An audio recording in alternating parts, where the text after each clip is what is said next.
ঢাকায় বা কেন যাচ্ছি, ঢাকায় যাওয়ার সময় আমার সাথে কি হয়েছিল, আমি কি বিপদে পড়েছিলাম তা নিয়ে থাকছে আজকের এই ভিডিওটি। তো চলুন গাইস, ভিডিওটি শুরু করি।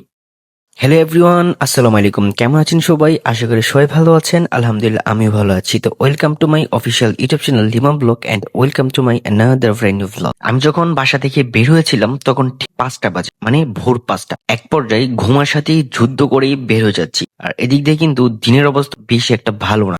আপনারা দেখতেই পাচ্ছেন কিরকম ভাবে বিদ্যুৎ চমকাচ্ছে, তার সাথে কিন্তু বজ্রপাত হচ্ছে। আমি সব থেকে বেশি ভয় আসছিলাম রাস্তায় নিয়ে আমি বৃষ্টির কবলে পড়েছি এবং আমি কি টাইমলি স্টেশনে পৌঁছতে পারি কি। নর্মালি দিনের বেলায় হচ্ছে এই রাস্তায় গাড়ি পাওয়া যায় না, আর হচ্ছে এই ভোরের বেলা। তারপর আল্লাহর অশেষ মধ্যে একটা গাড়ি পেয়েছিলাম, তাও গাড়িতে ওঠার পরে কিন্তু বৃষ্টিটা নেমেছে। মশাখালী রেল স্টেশন যাওয়ার পরে দেখি যমুনা ট্রেনটি দাঁড়ায় আছে, মানে যমুনা এক্সপ্রেস। বেশ কিছুদিন ধরে কিন্তু হচ্ছে যমুনা ট্রেনটিকে স্টপেজ দেওয়ার জন্য হচ্ছে মশাখালী আন্দোলন চলতেছে। এই কারণে হচ্ছে আমি ট্রেনটি পেয়ে গেছি, আর না হয় কিন্তু ট্রেনটি পাইতাম না। ট্রেন তার আপন গতিতে চলে যাচ্ছে তার গন্তব্যস্থানে। মানে আমার ঢাকা যাওয়াটা আজকে খুবই ইম্পর্টেন্ট ছিল। দুইটা কাজ নিয়ে আজকে ঢাকা যাচ্ছি। একটি কাজ হয়তোবা আপনাদেরকে দেখাইতে পারবো, আরেকটি কাজ হয়তোবা পরবর্তী কোনো ব্লগে দেখানোর সুযোগ হবে।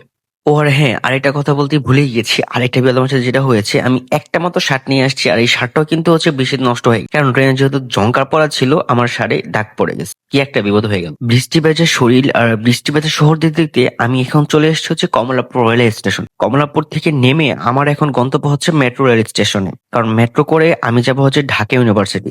মেট্রোতে এই টিকিট কাটার জন্য 20 টাকা হাতে নিয়ে দাঁড়িয়ে গেলাম, কারণ হচ্ছে মতিঝিল থেকে ঢাকা ইউনিভার্সিটি পর্যন্ত 20 টাকা ভাড়া। তো দেখতে দেখতে হচ্ছে আমি মেট্রোতে উঠে পড়লাম, মেট্রো থেকে নেমেও পড়েছি, কারণ ওই ফুটেজটা আর নেওয়া হয়নি। এখন আমি হচ্ছে ঢাকা ইউনিভার্সিটিতে আছি। আমি ঢাকা ইউনিভার্সিটি থেকে নামতেছি, মানে মেট্রো রেল স্টেশন থেকে নামতেছি। আর এই এক্সিলেটারে নামতে কিন্তু হচ্ছে আমার কাছে বেশ ভালো লাগে। মাঝে মধ্যে কিছু দুষ্টামি দুষ্টামি বুদ্ধি মাথায় চলে আসে। আসলে আমি ঢাকা ইউনিভার্সিটিতে আসছে হচ্ছে এই পারমাণবিক শক্তি কমিশনে, এখানে একটা কাজ ছিল। পারমাণবিক শক্তি কমিশনের কাজ শেষ করে আমি চলে যাচ্ছি হচ্ছে শাহবাগের দিক, কারণ শাহবাগ থেকে আমার গন্তব্য হচ্ছে কেরানীগঞ্জ। কেরানীগঞ্জ কেন এসেছি এই ভিডিওটি দেখবেন হচ্ছে আপনারা গতকালকে, মানে নেক্সট একটা ভিডিওতে।